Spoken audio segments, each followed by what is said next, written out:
Queridos, dessa manhã vamos abrir as nossas Bíblias em Efésios capítulo 2. Efésios capítulo 2.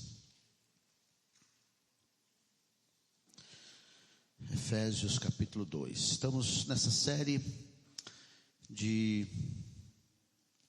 mensagens no livro de Efésios. As riquezas da salvação em Cristo. Quando a gente pensa sobre a igreja local, a gente tem que lembrar sempre que a igreja de Jesus, ela tem uma missão clara.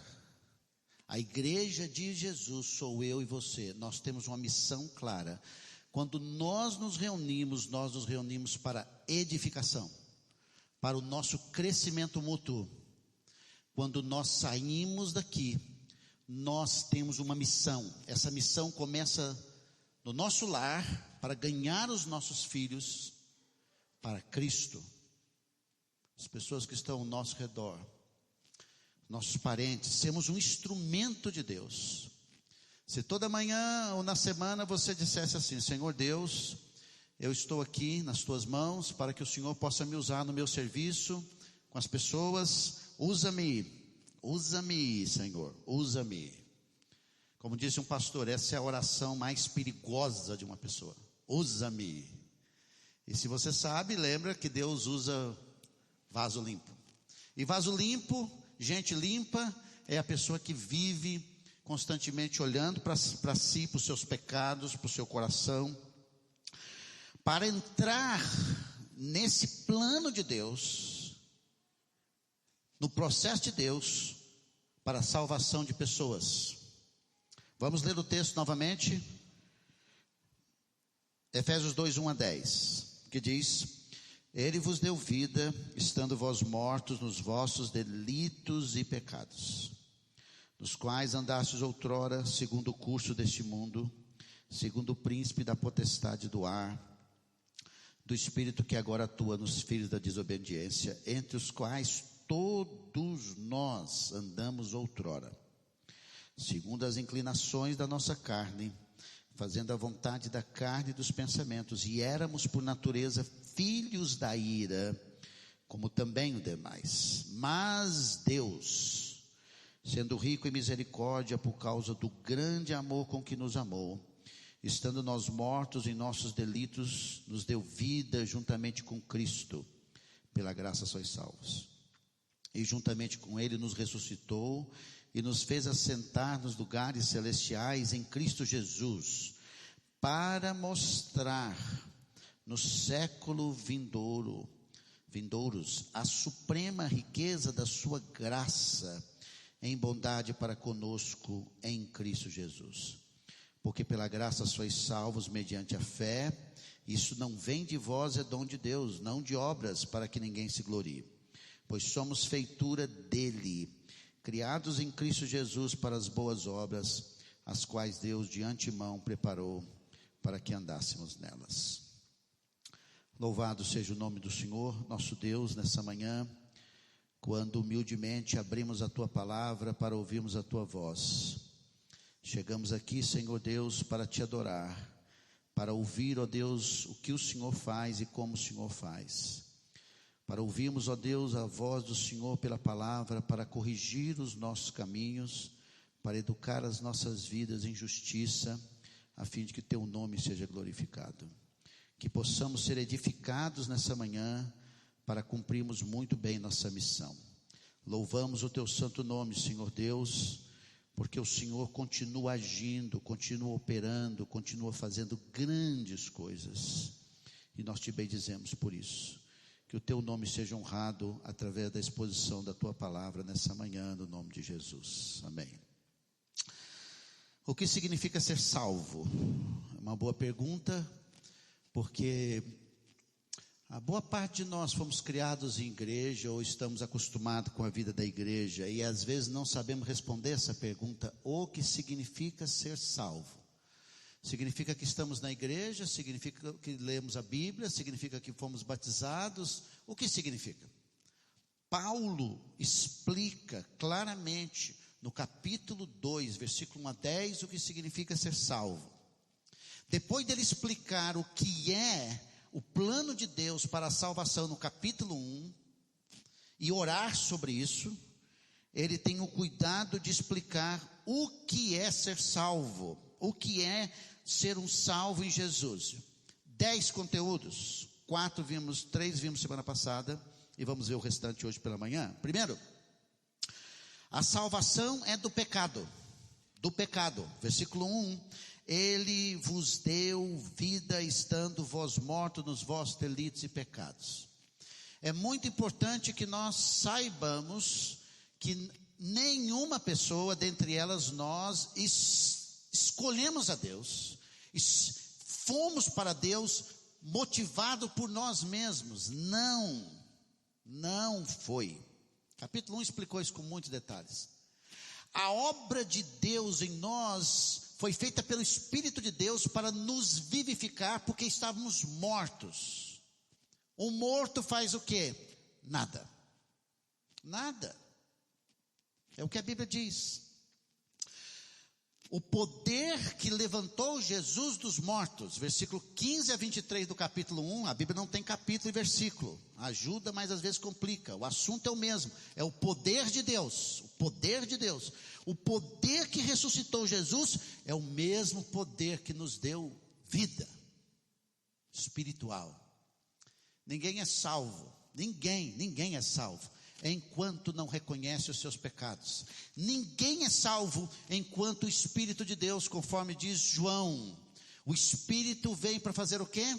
Nos convencer do pecado. Nenhuma pessoa vai ter um encontro verdadeiro com Deus enquanto não reconhecer os seus pecados. A primeira pregação de Jesus, primeira vez que ele abre a boca para falar alguma coisa, ele diz para Israel: arrependa dos seus pecados. A primeira pergunta que foi feita depois de um sermão pregado no início da igreja, em Atos capítulo 2, a primeira pergunta é: o que faremos, irmãos? E Pedro responde: arrependei-vos. Mudança de mente, mudança de coração. O Espírito de Deus leva a pessoa ao convencimento de que ela é pecadora, de que ela está longe de Deus. O mesmo Espírito Santo convence do pecado, abre a sua mente e ela nasce de novo. É uma obra espiritual profunda de Deus. Não tem participação do homem aqui, é Deus. Salvação é uma obra de Deus tratando com o pecado humano. Hoje à noite teremos batismo do Eric e da Bárbara. É muito interessante ver o que Deus faz. Depois de eu gastar um tempo com eles disseram assim: pastor, realmente entregamos nossa vida a Jesus, abandonamos nosso pecado, meu eu, a minha tentativa de viver a minha vida para si mesmo. É isso que me preocupa no cristianismo do século 21, quando nós dizemos ser do Senhor, mas a nossa vida está amarrada em nós mesmos, nosso eu, a nossa vida de delitos e pecados, como se tudo fosse normal. Não é normal. Salvação diz assim: abandonei a minha vida de pecado. Abandonei. O Espírito de Deus foi lá e fez essa obra. Então a salvação é uma obra de Deus nos convencendo do pecado. Segundo, a salvação é do sistema do mundo, nos quais andastes outrora segundo o curso deste mundo. O curso, o jeito, a forma, o método, a maneira do mundo andar. Salvação significa que Deus nos libertou do pecado e do mundo. Isso não quer dizer que nós não somos mais pecadores, nós somos pecadores arrependidos. Não quer dizer que a gente não fique ali, às vezes, enamorado com o mundo, querendo o mundo. O apóstolo João diz que não ameis o mundo.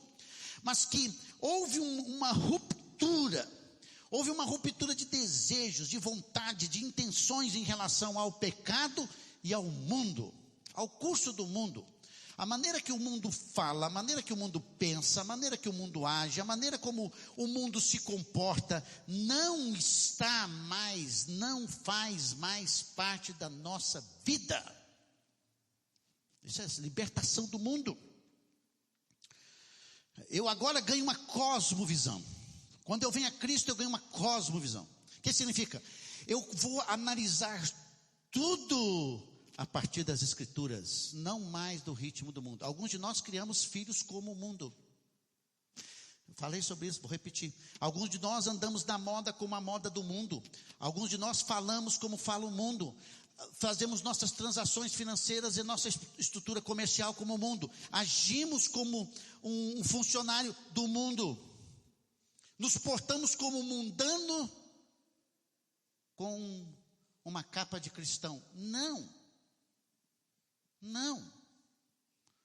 O mundo tem um estilo, o mundo tem uma forma, o mundo tem um jeito. Enquanto não rompemos com esse mundo, não podemos dizer que somos seguidores de Jesus. Encontrei uma irmã essa semana batendo um papo com ela. Ela diz: pastor, fui criado na igreja, tenho 66 anos, criado na igreja. Nos últimos 3 anos eu entendi o que é ser um seguidor de Jesus.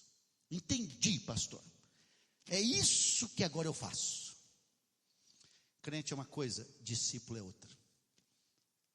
Se você entende a visão dessa igreja, fazer discípulos de Jesus, ser seguidor de Jesus. Então nós apartamos, como nós usamos o mundo, mas não somos mundanos. Fazemos uso das coisas do mundo, mas não somos mundanos, não somos dominados. A nossa alegria não vem porque temos ou não temos, somos ou não somos. O pecado que habita no mundo nos atrai para o mundo e a gente diz não. A gente diz não. Eu decido dizer não. Por quê? Porque salvação é do sistema do mundo, nos quais andastes outrora, seguindo o curso desse mundo. O que o sistema do mundo tem para oferecer? Você viu no domingo passado? Ele tem a oferecer. É isso que o mundo tem a oferecer. Pecado.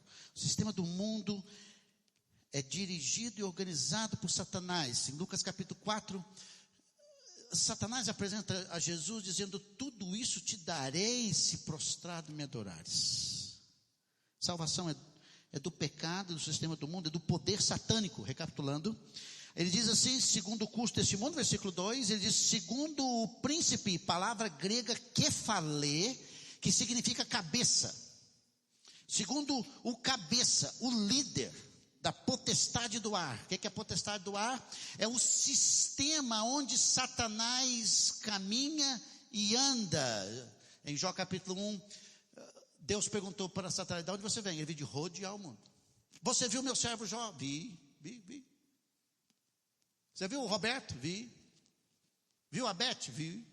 Viu a Rose? Vi. Está vendo?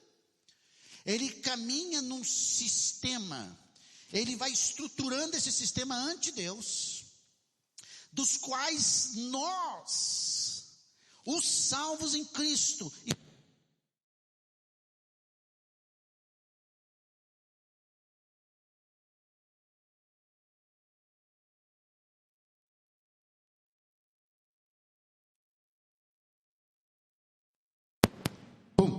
pronto. Coisa do diabo.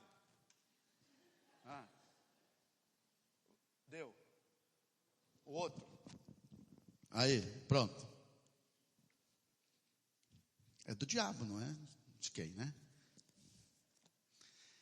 Sistema que Satanás vai operando nesse mundo para nos atrair a ele, nos tirar de Deus. Mas nós não somos do diabo. Queridos, nós não somos do diabo. A Bíblia diz em Colossenses capítulo 1 que ele nos transportou em Cristo do reino das trevas e nos colocou no reino do Filho do seu amor. Ok? Foi um transporte, foi uma mudança, foi novas intenções, novos interesses. Me lembro daquela irmã que, terminando um dos cultos lá em São José dos Campos, ela me chamou e disse: pastor, eu quero dizer uma coisa para o senhor, entreguei minha vida para Cristo. Durante muitos anos eu vivi dentro do centro espírita, envolvido com essa série de espíritos imundos, com essa série de enganos. Aí ela abre a porta do carro, a senhora, que ela abre a porta do carro, cheio de livros, cheio de coisas. O que eu faço, pastor? Eu digo, chamei um fulano, digo, vá com ela, compre gasolina, pega o fósforo, mete fogo. Foi isso que ela fez. Depois de algum tempo, a filha dela veio ao conhecimento de Cristo, vivia com traumas, tratado não sei aonde, conheceu Jesus, foi libertada. Nós somos libertados de qualquer ação e poder de Satanás. Qualquer ação do diabo na nossa vida foi limpa no sangue de Cristo. Mas você não dê lugar ao diabo, porque Efésios 4 diz: não dê lugar ao diabo. Não dê lugar ao diabo. Dê lugar ao diabo para você ver. Jesus disse para Pedro: Satanás quer te peneirar, mas eu orei por você. Eu orei por você, se não fosse o Senhor. Mas não dê lugar ao diabo. Não vá a lugares onde o diabo, você sabe que tem a presença do diabo. Não se reúna com gente aonde o foco você não pode influenciar. Eles estão te influenciando. Saia fora disso. Não entre. Não entre em coisas, em circunstâncias, em situações onde Satanás trabalha. Você tem ouvido várias vezes aqui, como você ouviu domingo passado. Limpe o seu coração das mágoas. Limpe o seu coração do ressentimento. Faça uma faxina no seu coração, porque o diabo trabalha onde tem mágoa, onde tem ressentimento. Ele só trabalha aonde você dá espaço. A Bíblia diz: salvação é do príncipe da potestade do ar, foi liberto do espírito que agora atua nos filhos da desobediência. Satanás trabalha onde? A Bíblia diz: tem os filhos da obediência e os filhos da desobediência. Os filhos que andam com o Senhor e os filhos que não andam com o Senhor, do qual a Bíblia diz, Jesus disse claramente em João capítulo 8, falando para aqueles líderes religiosos: vocês são do diabo, que é vosso pai, e quereis satisfazer os desejos. Ele foi homicida, e vocês também são, igualzinho ele. É fácil, não é difícil encontrar filhos da obediência e filhos da desobediência. E é separado, é diferente, não é igual, não é parecido. Hoje de manhã, a sua vida reflete a sua filiação a quem? Filhos da obediência de Deus ou filhos do diabo? É uma incoerência quando nós dizemos filhos de Deus, estamos envolvidos com a prática que os filhos do diabo estão, os filhos da desobediência de Deus, desobedecendo a Deus. Pastor, eu não entendo muito da Bíblia, eu tento memorizar esses versículos, coloco aí, não consigo. Eu saio daqui, eu lembro uma coisa, depois não lembro mais nada. Difícil, pastor, o que eu posso fazer? Faça uma coisa só e acabou. Lembre-se de obedecer a Deus, ponto. Isso aqui eu não estou obedecendo a Deus, com a graça de Deus eu vou obedecer. Queridos, você acha que no mundo que nós estamos, que todos os dias você é alimentado pelo seu eu, toda vez que você chega aqui, você chega carregado do eu, com influências assim, né, na pele, na mente, sobre coisas que o diabo sorrateiramente colocou. Quando você chega aqui e escuta, é tudo diferente. Aí fala assim: esse povo aí é doido, esse pastor aí é louco, essa Bíblia aí eu não sei. Mas por quê? Porque ao invés de nós, como filhos da obediência, deixarmos ser ligados e linkados naquilo que nos leva à obediência, nossa mente vai sendo levada pelo curso deste mundo, e Satanás vai fazendo morada, espaço na nossa vida. Salvação é do poder satânico. Quarto, salvação é dos desejos da carne. Ele diz, versículo 3: entre os quais todos nós andamos outrora, segundo as inclinações da nossa carne, fazendo a vontade. A palavra vontade aqui é a palavra desejo forte da carne e dos pensamentos. E éramos por natureza filhos da ira, como também os demais. Vamos entender o que é salvação. Salvação, segundo esse texto, é que o Senhor nos libertou do poder que o eu, que a carne, que nossos interesses ante Deus tinha. Nós fomos libertados disso. Segundo as inclinações da nossa carne, que diz a Bíblia. A Bíblia diz que as obras da carne são prostituição, impureza, lascívia, dissensões, facções, invejas, glutonarias. Gálatas capítulo 5, versículo 19 a 20. Conta lá o que é a carne. O apóstolo Paulo tem um cuidado de mostrar o que é o poder da carne em Romanos 7. O eu, a pessoa voltada para si, centrada em si, sem perceber, sem apontar para Deus. Abra comigo, por favor, 2 páginas para trás, quero ler com mais cuidado. Gálatas capítulo 5, versículo 16. Observe o que o apóstolo Paulo está falando. Ele diz: digo, porém, número 1, andai no Espírito e jamais. A palavra grega aqui é com dois negativos. Não. Andai no Espírito e jamais. Impossível satisfazer ou satisfareis a concupiscência da carne. Nessa manhã, nós chegamos aqui, ou na carne ou no Espírito. Qualquer cristão, ou ele está na carne ou no Espírito. A ordem de Deus é: andai no Espírito, na nova vida que temos. Se você anda no Espírito, você não satisfaz a concupiscência da carne. Versículo 17: porque a carne, essa tendência humana ante Deus, milita contra o Espírito, e o Espírito contra a carne, porque são opostos entre si, para que não façais o que porventura seja do vosso querer. O dia que eu me converti e você se converteu, Deus não matou o seu velho homem, tem o meu. Aqui dentro de mim mora o velho Roberto e o novo Roberto. O novo Roberto, um dia na história, segundo a informação de Paulo em 1 Tessalonicenses capítulo 4, quando estiver em Cristo só vai estar esse novo Roberto.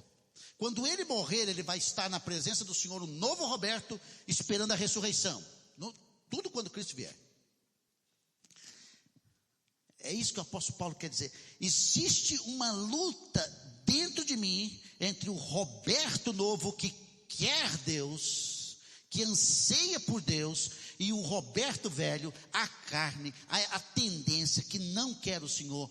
Aí eu tenho que decidir todos os dias andar pelo Espírito. Todos os dias. Eu preciso criar uma sensibilidade para dizer: isto não é de Deus. Isso é do Roberto velho. Esse cara que quer tirar o Roberto novo de Deus. Ele diz: ninguém faz o que quer. Versículo 17, você não faz o que quer. Ou você faz do Roberto novo pelo Espírito, do Roberto velho pela carne. Ele diz: mas se sois guiados pelo Espírito, não estáis na lei. Ora, as obras da carne são conhecidas e são... Descubra, tira a foto para você saber se você está na carne ou no Espírito. Aí ele vai dizer assim: como é que eu sei se eu estou na carne ou no Espírito? O apóstolo Paulo explica. Primeiro, você está envolvido com áreas da sua vida de imoralidade sexual? O apóstolo Paulo diz assim: prostituição, impureza, lascívia. Prostituição é a prática da imoralidade sexual em qualquer nível. É o desvio do sexo em relação ao casamento. É chamado de prostituição, palavra grega porneia, palavra mais ampla. Impureza é a prática sexual fora do plano de Deus. Lascívia são os pensamentos que vão dominando. Lembra o que o apóstolo Paulo diz? Que nós fomos libertados do velho homem, libertados da carne e dos seus pensamentos. Nós estamos fazendo a vontade da carne e dos pensamentos. Agora nossos pensamentos são purificados. Eu levo muito a sério a pureza sexual. O apóstolo Paulo diz: só isso não. Envolvido com religiosidade, idolatrias e feitiçarias, práticas religiosas. Toda prática religiosa que leva você a adorar algo e alguém, e leva você a manipular os espíritos, tentando fazer um sistema onde o espiritual age sem a ação de Deus, é carnalidade. Por quê? Porque é focado para o eu. Religião diz assim: é do meu jeito. É carnal. Só isso? Não. Problemas entre pessoas. Você pode saber se você está na carne se você mantém inimizades, porfias, guerras, lutas, ciúme do outro, ira. A pessoa sai do centro de si mesmo, voltado para si mesmo, e explode em ira. Discórdias, brigas, dissensões, manipulações de pessoas para fins, facções dividindo gente. Inveja do outro. Diz que inveja é sentir a dor pelo sucesso do outro. Só isso? Não. Você pode saber se você está na carne, se você se abre a bebedices. Nós vamos ter aqui uma reunião com os nossos jovens e também com os nossos adolescentes, com o pastor Maquil, que vai dar uma palavra sobre um livro que ele escreveu sobre a entrada da bebida na vida da igreja. E o quadro que foi levantado, que os que são chamados cristãos estão bebendo mais do que os incrédulos, numa proporcionalidade. Uau! Glutonarias não é só comer demais, é excesso demais, é tudo demais. Você está fazendo tudo demais?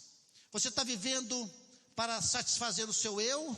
Aí a Bíblia diz assim: a foto está tirada, você está na carne. E quem vive na carne comumente fazendo isso? O apóstolo Paulo explica: os incrédulos. E diz coisas semelhantes a essa, a respeito das quais eu vos declaro, como outrora vos preveni, que não herdarão o reino de Deus os que tais coisas praticam. Isso é um tipo de comportamento normal de quem não conhece a Cristo, e eles não entrarão no reino de Deus. Não entrarão. E ele diz aqui, não só isso, coisas semelhantes. A lista não acabou. O apóstolo Paulo diz: bate uma foto aí, vê se você está na carne, cheque aí se você é carnal, porque o carnal faz as coisas na sua vida como fazia antes de conhecer a Cristo. Mas e o sujeito que anda no Espírito? Ele diz, quem anda no Espírito, versículo 22, mas o fruto é amor, alegria, paz, longanimidade, paciência, super paciência. Longanimidade é super paciência. Benignidade, fazer o bem por fora. Você vai ver ainda, espero que, se não hoje, na semana que vem.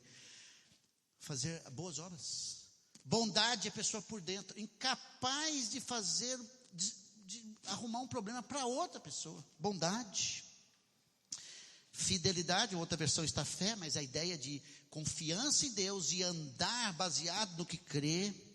Mansidão, a mansidão de Jesus, que ele diz em Mateus capítulo 28, aprendei de mim que sou manso. Mansidão, sabe que a palavra mansidão é poder sob controle.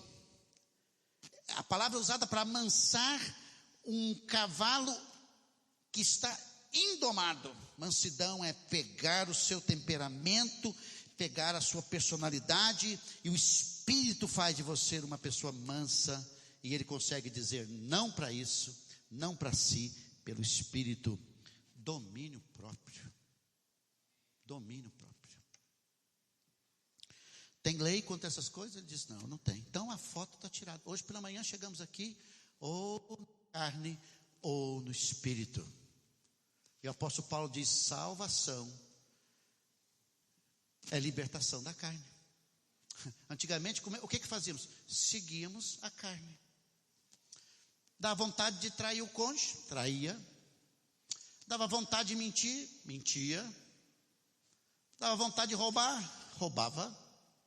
Era hipócrita? Vaidoso? Vaidosa? Fofoca para lá, fofoca para cá, intrigas. É assim que vivia. Agora não. Agora eu sei muito bem quem eu sou. Eu sei muito bem o que essa carne aqui é. Eu sei muito bem as minhas tendências pecaminosas. Eu sei, e eu rendo-as diante do Senhor. Eu as confesso. Eu me arrependo. Eu digo como Davi no Salmo 51:10: cria em mim, ó Deus, um coração puro, renova dentro de mim um espírito inabalável. Eu pego os meus problemas com a carne, entrego para Jesus e digo assim: Senhor Deus, reina na minha vida, porque sem o Senhor nada posso fazer. João capítulo 15, versículos 15. Eu pego a minha mente, conforme Colossenses capítulo 3, e penso nas coisas do alto e busco as coisas do alto, onde Cristo vive, porque é para lá que eu vou. E se você não tem interesse de ir para lá, você precisa perguntar se você realmente é salvo. É isso que o apóstolo Paulo ensina. Só isso? Não, abra comigo em Colossenses capítulo 3, olha lá o texto. Colossenses 3. Colossenses capítulo 3. Apóstolo Paulo, depois do versículo 1 a 4, quando ele nos ensina a focar a nossa mente, buscar as coisas do alto, pensar nas coisas do alto, versículo 2, a nossa vida já morreu em Cristo, Ele é a nossa vida, versículo 4, Ele é a nossa vida.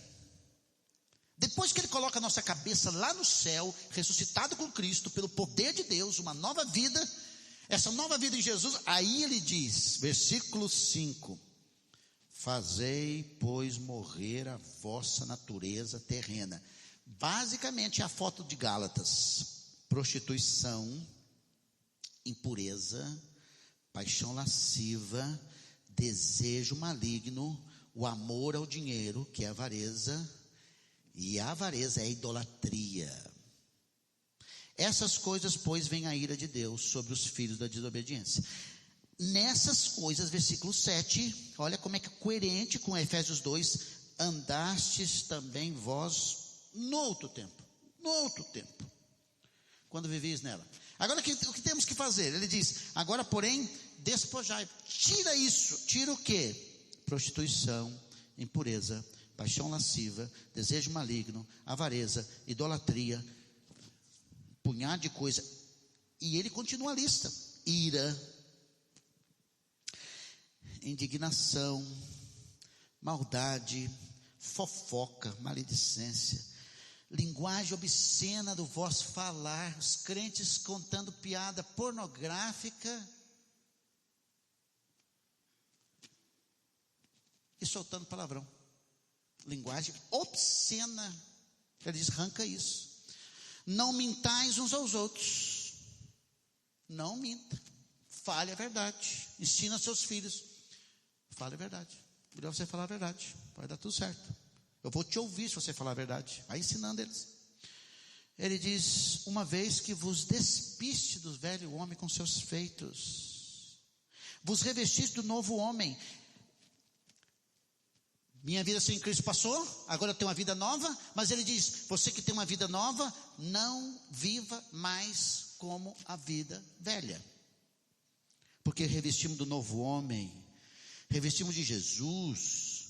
E esse novo homem agora vai crescendo no pleno conhecimento de Jesus, para ser segundo a imagem de Jesus, daquele que o criou. Em Cristo não pode haver grego, nem judeu, circuncisão, nem circuncisão, bárbaro, cita, escravo, livre. Cristo é tudo em todos, revestimos de Cristo, não tem a ver com raça, não tem a ver com cor, não tem a ver com nada. É assim, salvação significa que a carne está tratada, mas isso significa que eu luto com ela todos os dias. Isso é salvação. Salvação dos desejos da carne. Pergunta, você está realmente lutando contra tudo isso? Hoje pela manhã, quando você ouviu esses conceitos da carne, quando você ouviu esses conceitos do Espírito, quem é você hoje pela manhã? Queridos, alguns de nós estamos nos enganando. Fazemos uma coisa aqui dentro e lá em casa é outra coisa. Lá na empresa é outra coisa. Na escola é outra coisa. Não, queridos, podemos ser assim não. Salvação é demonstrada pela vida. Mudou tudo, mudou a forma de falar, de ver, de pensar, de pedir perdão, de se humilhar, de lutar mesmo. Ó Deus, eu estou aqui na tua presença com este problema, com essa tendência, e eu estou aqui, Senhor Deus. Você caiu, volta para os pés e diz, Senhor, eu estou aqui arrependido, eu quero uma mudança na minha vida, eu quero vencer essa área para a glória do teu santo nome, para ser mais como Jesus. Ok? A Bíblia diz que é uma guerra. A vida espiritual é uma guerra. Então o que significa ser salvo? Do pecado, do sistema do mundo, do poder satânico, dos desejos da carne. Salvação, quinto, é pelo amor. pelo amor. Versículo 4: mas Deus, sendo rico em misericórdia, por causa do grande amor com que nos amou.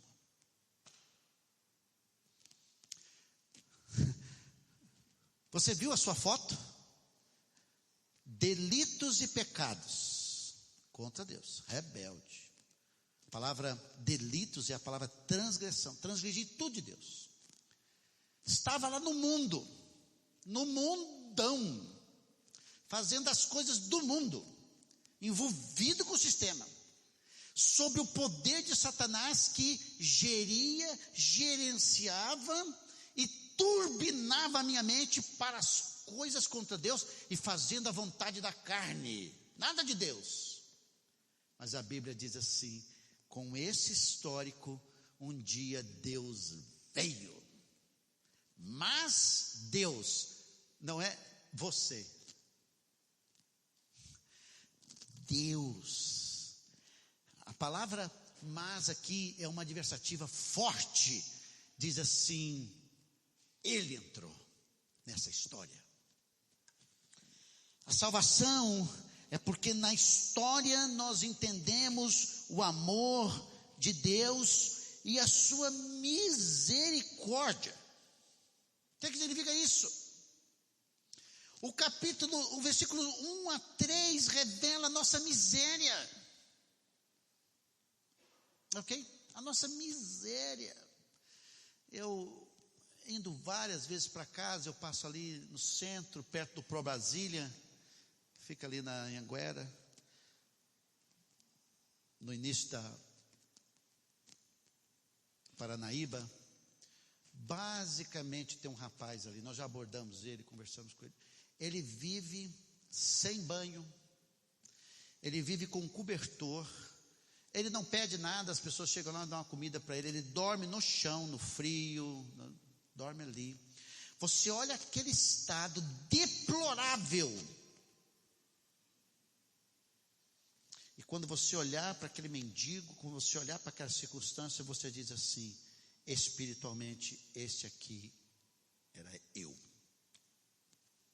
Uma das coisas que eu gosto da Missão Vida em Anápolis é porque eles já abordaram muita gente. Muita gente não quis, mas um grupo quis. Eles vão, tiram o sujeito e traz a ele a dignidade humana. Como é que é a dignidade humana? Em Cristo. Aquele sujeito que não era nada, reconcilia com os parentes. Deus entra na vida dele, pede perdão, e ele reconcilia, ele muda. Alguns de nós não vivemos na rua.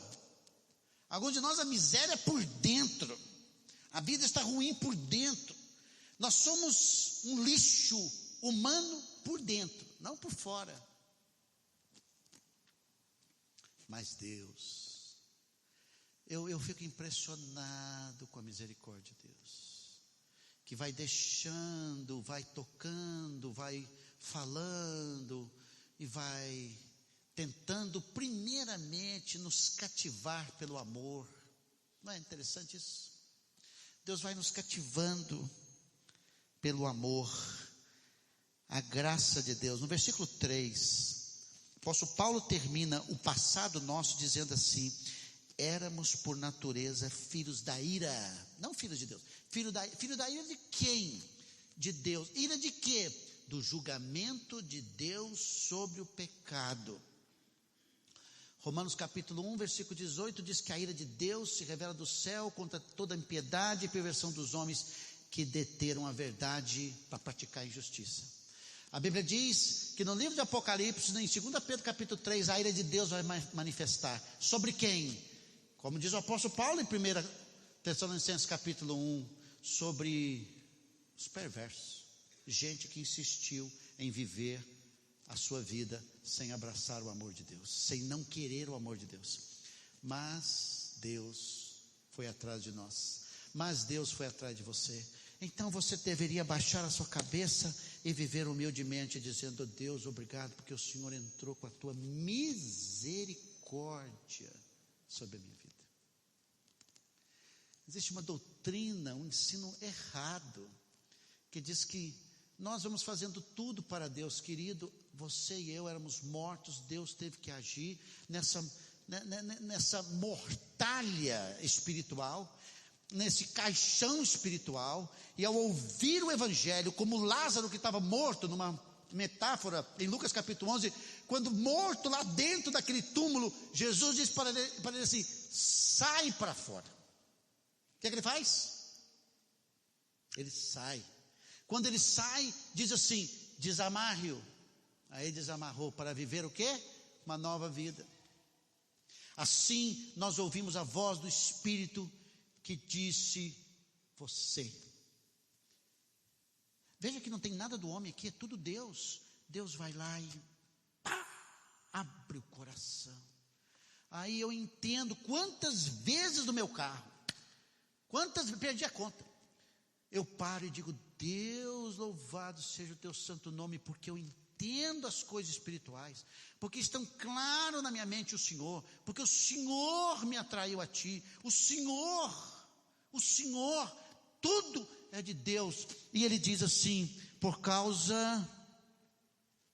do seu grande amor. A palavra grande aqui não é a palavra grega mega.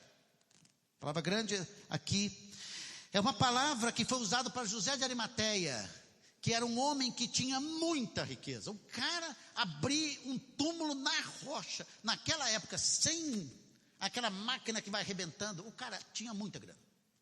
E é um cara mais feliz do mundo, porque ele abriu um sepulcro, colocou uma pessoa morta lá, que está viva, agora pode usar para o resto da vida dele, porque o cara não está lá mais. Jesus não está mais naquele túmulo. Alguém pode dizer assim: esse cara era rico, riquíssimo. É uma ilustração, a mesma palavra usada para dizer assim, que o amor de Deus, o grande amor de Deus é abundante. Eu e você somos alvos do grande amor de Deus. Não retarde o Senhor a sua promessa, diz Pedro, querendo que todos sejam salvos e que nenhum chega a se perder. Não, mas não quer dizer que não vai se perder. Mas se Deus ainda não trabalhou, se a pessoa ainda não foi, é porque Deus é misericordioso. Assista aquele filme Deus Não Está Morto. Vai lá, só inspirar o seu coração. Deus é o Deus de graça, Deus é o Deus de bondade, Deus é o Deus de grande amor, por causa do grande amor com que nos amou. Ouça, estamos terminando, continuamos semana que vem. 1 João capítulo 3, versículo 1 diz: vede que grande amor nos tem concedido o Pai, a ponto de sermos chamados filhos de Deus. E de fato somos filhos de Deus. Por essa razão o mundo não nos conhece, porquanto não conheceu Ele mesmo. Nós agora temos o DNA de Deus na nossa vida. Quem é salvo tem o DNA de Deus. Quer viver como? Quer viver como filho de Deus. E quer desfrutar como filho de Deus do grande amor do Pai. Problema nosso é assim, nós não tivemos. Eu não tive um pai, já falei isso aqui várias vezes, que revela o Pai que é Deus. O que eu fiz na minha vida? Óbvio, transferi todo o meu sentimento para um pai que eu não tive, para Deus. Agora eu estou feliz. Converso com Deus, bato papo com Deus, choro, alegro, tudo na presença de Deus. Fico lá com Deus, falando com Deus, abrindo meu coração, porque Deus é meu Pai. Ele é o grande Pai, que o seu pai não foi. Ok? Não confunda as coisas. Você é chamado filho de Deus. Olha que coisa maravilhosa. Maravilhosa. Estava aqui com o meu amigo aqui, Paulo Alexandre, está aí ou foi embora?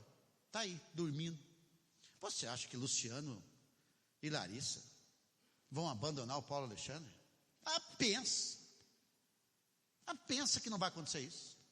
Pessoas normais, de vida normais, não faz nada, vivem para ajudar o filho, até peca, porque pensa que vai ficar o resto da vida como filhinho da mamãe e do papai, não é? Uma hora o cara tem que bater asa, vamos cara, sai daqui, vai decidir, vai voar. Mas Deus nos trata como filhos amados. Efésios capítulo 5, versículo 1, diz que nós somos filhos amados do Pai e temos que imitar o Pai. Imitar o Pai como filho amado. Por quê? Porque temos o DNA do Pai. somos alvo do amor de Deus como filhos. É lindo. Pastor, o meu marido não me escuta não. Fala para Deus.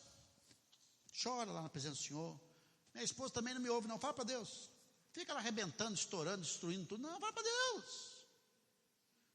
Ok? Você tem uma cadeira na sua casa que você senta para conversar com Deus? Você tem um lugar? Não é para você falar com Deus só lá naquela cadeira. Você tem que falar com Deus, orar em todo o tempo. Oração é muito mais do que um lugar. Mas a Bíblia diz que nós somos os filhos amados do Pai. Mas Deus, por causa do seu grande amor. Só isso. 1 João capítulo 3, versículo 16. Nós precisamos conhecer João 3,16 e 1 João 3,16. Nisto conhecemos o amor que Cristo deu sua vida por nós. E devemos dar a nossa vida pelos irmãos. Vamos falar sobre boas obras. Salvação é também boas obras, é o último ponto aqui. Quarto 9. Nisso se manifestou o amor de Deus em nós, em haver Deus enviado seu Filho unigênito para vivermos por meio dele. Versículo 10 do capítulo 4. Nisso consiste o amor, não em que nós tenhamos amado a Deus, mas em que Ele nos amou e enviou seu Filho como propiciação dos nossos pecados. O Senhor Jesus Cristo na cruz paga o preço pelos nossos pecados, derramando seu sangue. A ira de Deus, que éramos filhos da ira, que deveria cair sobre nossas vidas, lançado eternamente longe de Deus, cai sobre Cristo Jesus. E por causa de Cristo Jesus, somos alvo do amor de Deus. Versículo 16, e nós conhecemos e cremos no amor que Deus tem por nós. Deus é amor, aquele que permanece no amor, permanece em Deus e Deus em nós. Por isso que eu continuo batendo nessa tecla que está aí no seu boletim, uma igreja que ama a Deus e ama a gente. Pronto, não tem mais nada a fazer. Amar a gente, amar pessoas, amar a Deus, centrar em Deus. Hoje você ama a Deus mesmo? Amar o amor de Deus. A foto do apóstolo João é assim: aqui está um Deus que nos ama. Como é que Ele nos ama? Ele deu Jesus. Aí ele vai decifrando. Ele enviou o seu Filho. Ele enviou o seu Filho como propiciação pelos nossos pecados. Ele deu Jesus para que vivamos por meio dele, não por você, não por mim, não por igreja, não por ritos, não por nada. É o amor de Deus, queridos. Salvação. O que significa salvação? Salvação é pelo amor de Deus. Você vive qualquer crise hoje porque você quer. Ou você quer, ou você é ignorante. Mas hoje a ignorância foi embora. Acabou. Hoje ninguém vive mais com crise aqui, porque sabe que é amado pelo Pai. Seguros. Melhor poder de autoestima que alguém pode ter na vida é saber que é amado por Deus. O cara não te ama, diga: eu te amo, meu amigo, um abraço para você. Não vivo pelo seu amor, não vivo por nada, eu vivo pelo amor de Deus. Caminho todos os dias. Eu não vivo baseado no que o outro pensa de mim, baseado no que o outro acha de mim. Eu vivo pelo amor de Deus. Eu estou sossegado, tranquilo no amor de Deus. E os que me fazem mal, como diz Lucas 6, eu amo, como Jesus.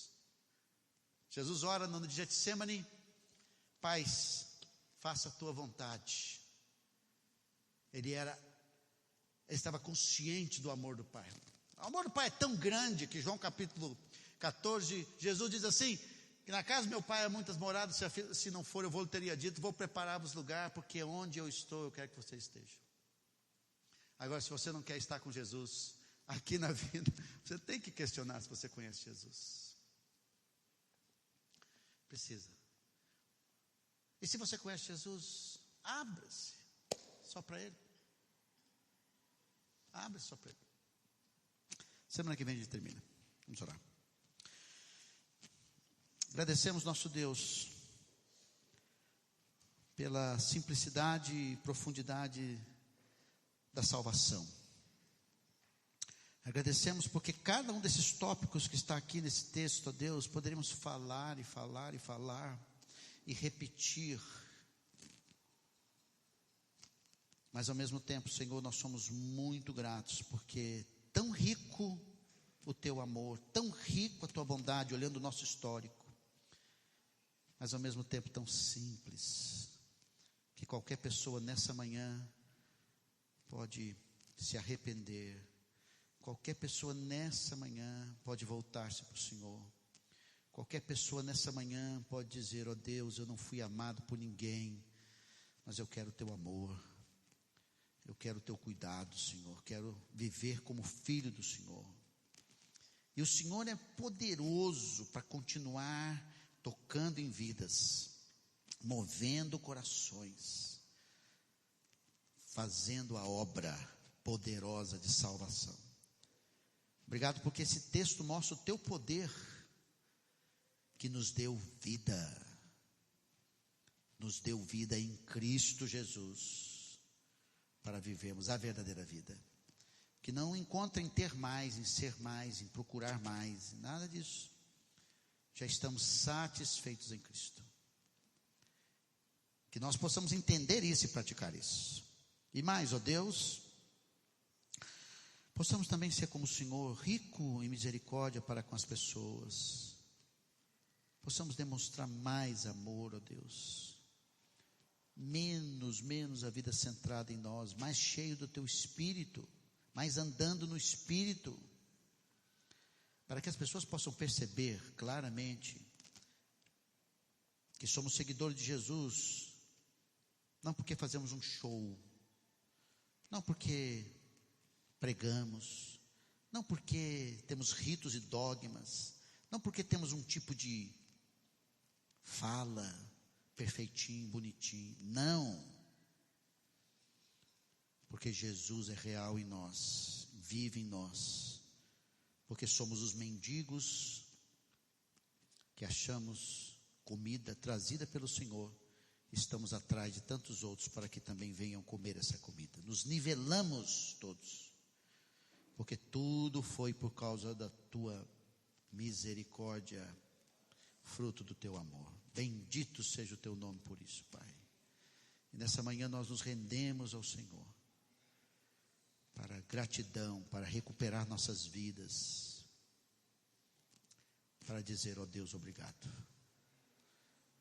Gostaria de terminar essa oração, mas antes de fazê-lo, eu quero lhe dar a oportunidade de você falar com Deus, responder a Deus, decidir por Deus nessa manhã.